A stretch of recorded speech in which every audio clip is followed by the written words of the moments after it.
আসসালামু আলাইকুম। সবাই কেমন আছেন? আশা করছি আল্লাহর রহমতে সবাই খুব ভালো আছেন। আমরাও আলহামদুলিল্লাহ বেশ ভালো আছি। বরাবরের মতো আজও আরও একটি ডেইলি ব্লগ নিয়ে হাজির হয়েছি। আশা করছি শুরু থেকে শেষ পর্যন্ত ভিডিওর পাশে থেকে যাবেন। অবশ্যই স্কিপ করা ছাড়া ফুল ভিডিওটি কন্টিনিউ করার চেষ্টা করবেন। কোথাও কোনো অংশ একটু হলেও ভালো লাগবে। আজকে সকাল থেকে একদম দুপুরের রান্নাবান্না পর্যন্ত ভিডিওটি কন্টিনিউ করে যাব। ভিডিওর শুরু থেকে শেষ পর্যন্ত থেকে যাওয়ার অনুরোধ রইল। আপনাদের কাছে হয়তোবা ভালো লাগবে। আমি যখন ডায়েট ছাড়া ছিলাম নর্মাল লাইফে, তখন আমি প্রতিদিনের নাস্তার পর্বটা শেয়ার করতাম। তবে এখন যেহেতু আমি ডায়েটে আছি একদম ফুললি, যার কারণে আমি সবার জন্য নাস্তা তৈরি করলেও সেই নাস্তার ভিডিওটা করতে আমার আর সেরকম ভালো লাগে না। মানে যেটা নিজে খাবো না সেটার ভিডিওটা আমার করতে ভালো লাগে না। আমি খুব খাবার প্রেমী একজন মানুষ। আমি এত রান্না বান্না করার পরেও বাসায় সেরকম কিছুই খাই না, শুধুমাত্র ডায়েটের খাবার ছাড়া। এটা আসলে আমার জন্য বড় একটা কি বলবো, আমি খুব কষ্ট করে খুব স্ট্রাগল করছি। কারণ খেতে তো সবাই ভালোবাসে, আর যদি রান্না করা না হতো তাহলে একটা কথা ছিল, সব কিছু রান্না করি আমি নিজে, তারপরে আমি নিজে খাই না, এটা কিন্তু অনেক খারাপ লাগার। তারপরেও আমি চেষ্টা করে যাব যতদিন পর্যন্ত না আমি ডায়েটের সম্পূর্ণ রুটিন শেষ করা পর্যন্ত আমি চালিয়ে যাব। কোনোভাবেই আমি বাদ দিব না। ডায়েটের খাবার রেখে অন্য কোনো রিচ ফুড খাওয়া এটা আমি কখনোই করব না। তো যাই হোক, আমি এখন ভিডিওতে ফিরে আসি। আজকে সকালবেলা একটু সালাদ খেতে হবে, কারণ গত রাতে সেরকম কিছুই খাইনি, যার কারণে একটু বেশি ক্লান্ত লাগছে। তো আজকে একটু বেশি করে সালাদ তৈরি করে নিয়েছি। এখানে গাজর, শসা, ক্যাপসিকাম, কাঁচামরিচ, ধনিয়া পাতা দিয়ে আমি বাদাম দিয়ে একটা মিক্সড সালাদ তৈরি করে নিয়েছি। আর এটা আমি অল্প একটু লবণ আর অল্প একটু গোলমরিচের গুঁড়ো দিয়ে মেখে রেখেছি। এখন আমি একটা ডিম পোস্ট করে নেব। আমি আজকে ঘি দিয়ে ডিম পোস্ট করব। আমি ঘিয়ের পরিমাণটা এতটাই কম দিয়েছি, ডিমটা কোনোভাবেই উঠাতে পারছিলাম না। তারপরেও কোনো সমস্যা নেই, ডিম সুন্দর হতে হবে এমন কোনো কথা নেই। তবে তেলের পরিমাণটা আমার যেন অনেকটাই কম হয়, এই কারণে আমি এভাবে করি, একটু অসুন্দর করে ডিমটা পোস্ট করে নিয়েছি। তো এখানে ডিমটা পোস্ট করেছি, আর আমার সকালের সালাডটা দিয়েই সকালের নাস্তাটা হয়ে যাবে। আজকে আর সকালে গ্রিন টি খাবো না। গত রাতে আমি গ্রিন টি খেয়েছি, তারপর গতকাল সকালেও গ্রিন টি, কালকে 2টা গ্রিন টি খাওয়া হয়েছে। আজকে আর খেতে ইচ্ছে করছে না, খেলে বিকেলের দিকে খাবো। তো এখন ঝটপট আমি নাস্তাটা তৈরি করে তারপর খেয়ে নিচ্ছি, কারণ গত রাতে না খাওয়ার কারণে আমি অনেক বেশি ক্ষুধার্ত। আর সবাইকে আমি রুটি বানিয়ে দিয়েছি, আর গরুর মাংসের ঝোল দিয়ে সবাই রুটি খেয়েছে। গরুর মাংসের ঝোল দিয়ে রুটি আমার যে কি পছন্দ আমি কাউকে বলে বোঝাতে পারবো না। গরুর মাংসের ঝোল হলেই আমি রুটি খেতে পারি অনেকগুলো। তো সেই জায়গায় আমি নিজে তৈরি করেও খাচ্ছি না, এটা কিন্তু অনেক খারাপ লাগে। তারপরেও সব কিছু বাদ দিয়ে আমি ডায়েটে থাকার চেষ্টা করছি। গতকালকে জানেন আমার বাসায় এত আয়োজন করেছি। আমার বাসায় কালকে মেহমান এসেছে, তাদের জন্য আয়োজন করেছি। আপনাদের ভাইয়ার জন্য ফ্রাইড রাইস তৈরি করেছি।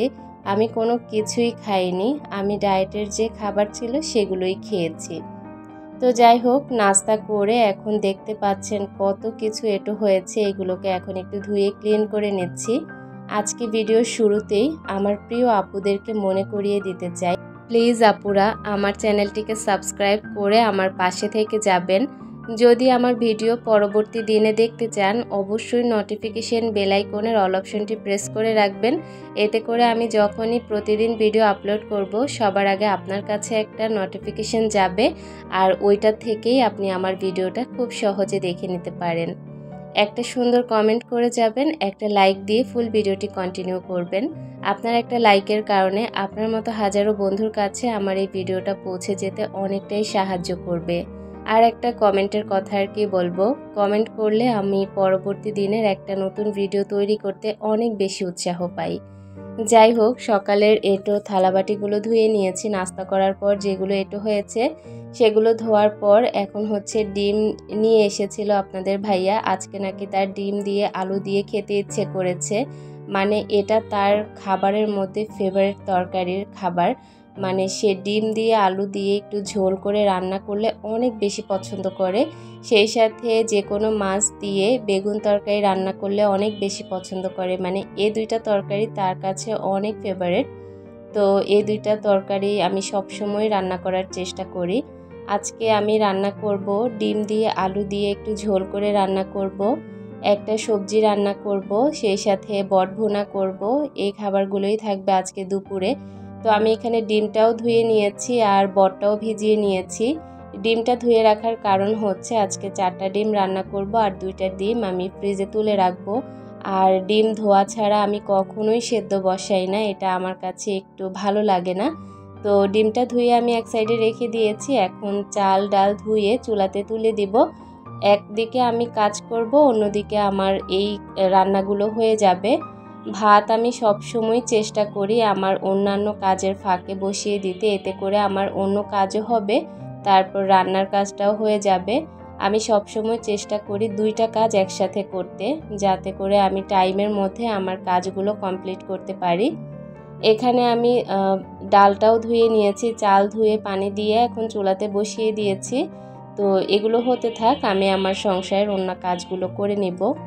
ডাইনিং টেবিল গুছাতে গিয়ে দেখলাম ডাইনিং টেবিলের একটা জগেও পানি নেই আর জগগুলো ময়লা লাগছিল। তো এগুলোকে একটু ধুয়ে নিচ্ছি। আমার এই জগগুলো যে সাইডে রাখি ওইখানেই জানালা, আর এই কারণে অতিরিক্ত ধুলাবালিতে এগুলো খুব সহজেই ময়লা হয়ে যায়। আর আমি জগ অপরিষ্কার অবস্থায় কখনোই পানি ভরি না, আমার কাছে ভালো লাগে না। এদিক থেকে বটটাও কিন্তু ভিজে গিয়েছে, বটটা একদম প্রসেসিং করা আছে, সেদ্ধ করা আছে, শুধুমাত্র রান্নাটা বসিয়ে দিলেই হয়ে যাবে আর সময়ও বেশি লাগবে না। এদিক থেকে ভালো করে সাবান দিয়ে জগগুলোকে চকচকে করে মেজে ধুয়ে নিচ্ছি। তারপরে আমি পানি ঢুকাবো, খুব ফ্রেশ লাগবে যখন জগ ধুয়ে পানি ভরি, তখন খুব ফ্রেশ লাগে।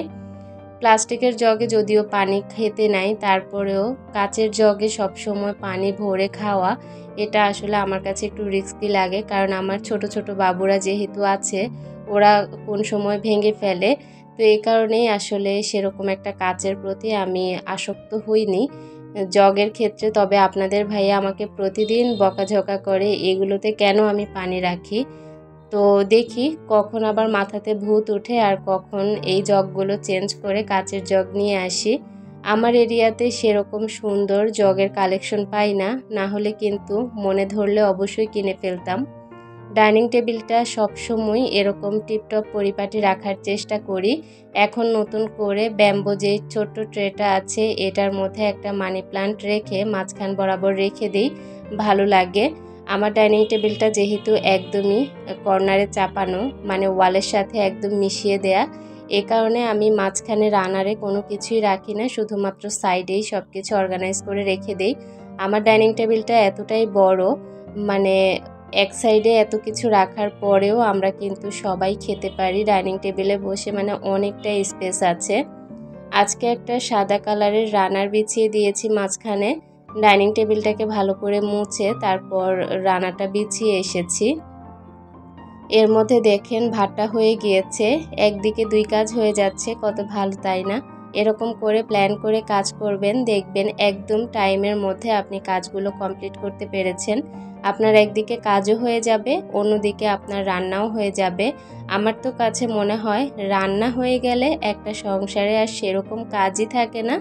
একটু রান্না যদি আর্লি করা যায় সেদিন আর কাজের কোনো কাজই খুঁজে পাই না, এমনটা মনে হয়। আমি ভাতটা ঠিকা দিয়ে তারপর চুলাতে 4টা ডিম বসিয়ে রেখেছি, আর এই ডিমটা হতে হতে এদিকে অন্য কাজগুলো করে নেব। আমার ডাইনিং টেবিলটা আজকে একটু সুন্দরভাবে আপনাদেরকে দেখিয়ে দিচ্ছি কতটা সুন্দর আমার ডাইনিং টেবিল। আর দরজাটা একজন আপু দেখতে চেয়েছে, মানে দরজা এত হেভি কাজ, এটাকে কিভাবে পরিষ্কার করি সেটাও দেখতে চেয়েছে। আপনাদের ভাইয়ার খুব ইচ্ছা ছিল মেইন ডোরটা অনেক বেশি গর্জিয়াস হবে, তো সেরকমটাই করেছে। আর আমি প্রত্যেক সপ্তাহে একবার মুছে নেওয়ার চেষ্টা করি, প্রতিদিন তো দেখা যায় যখন ফার্নিচার মুছি তখন একবার মোছা হয়, তবে এক সপ্তাহে একবার আমি এটাকে ডিপ ক্লিন করার চেষ্টা করি। আর মাশাআল্লাহ এখনও কিন্তু খুবই সুন্দর আছে। তো এই তো আমি ডাইনিং টেবিল থেকে কাজকর্ম শেষ করে এখন বেডরুমে চলে এসেছি। বেডরুমের খাটটাকে গুছিয়ে নেব, তারপর হাতের জমানো অন্যান্য কাজগুলো করে নেব। রোজা ফরহাদ চ্যানেলের রোজা আপু গতকালকে কমেন্ট করেছে, আপু আপনার চাদরটা খুব সুন্দর লেগেছে। তো আপু আপনাকে অসংখ্য অসংখ্য ধন্যবাদ। আসলে চাদরটা হালকার উপরে খুবই সুন্দর। আসলে ভিডিওতে অনেক কিছুই অত বেশি সুন্দর দেখায় না, তবে বাস্তবে সেটা আরও বেশি সুন্দর লাগে। আমার বাসার কালারটা যদি এরকম লালচে কালার না হয়ে সাদা অথবা অফ হোয়াইট কালার হতো, তাহলে হয়তোবা ভিডিওগুলো আরও বেশি সুন্দর পরিমাণে ফুটিয়ে তুলতে পারতাম।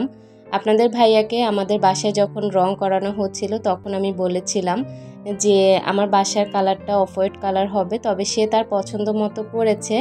তবে খুব শীঘ্রই বাসার রংটা চেঞ্জ করে ফেলবো, সাদা অথবা অফ হোয়াইট কালারের মধ্যে বাসার রংটা করার চেষ্টা করব। আর এই 3 বছরে কিন্তু বাসার রং অনেকটাই নষ্ট হয়ে গিয়েছে, আর রং নষ্ট হলে আমার কাছে একদমই ভালো লাগে না। তো দেখি যখন করব তখন আপনাদের সাথে তো শেয়ার করব, আপনারা সবই জানবেন। তো রোজা ফরহাদ আপুকে অসংখ্য ধন্যবাদ। আসলে আপুর সাথে আমার অনেক ভালো সম্পর্ক, আর সেরকমভাবে আসলে ব্যস্ততার কারণে কথা বলে উঠতে পারি না, সবসময় ফোন দিতে পারি না।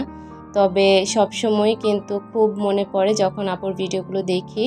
আমাদের কিন্তু খুব ভালো একটা সম্পর্ক আলহামদুলিল্লাহ। যখন কথা বলা শুরু করি তখন তো কথা শেষই হয় না। তো আপু আপনাকে অনেক ধন্যবাদ। আর ফ্রি হলে অবশ্যই ফোন দিবেন, কথা বলবো ইনশাল্লাহ। যাই হোক, সংসারের কাজকর্ম সেরে এখন আমি রান্নার রুমে চলে এসেছি। আজকে অনেক মজার মজার রান্না করব। এখানে আমি আলু দিয়ে ডিমের ঝোল করব, সেই সাথে কাঁঠালের তরকারি রান্না করেছি।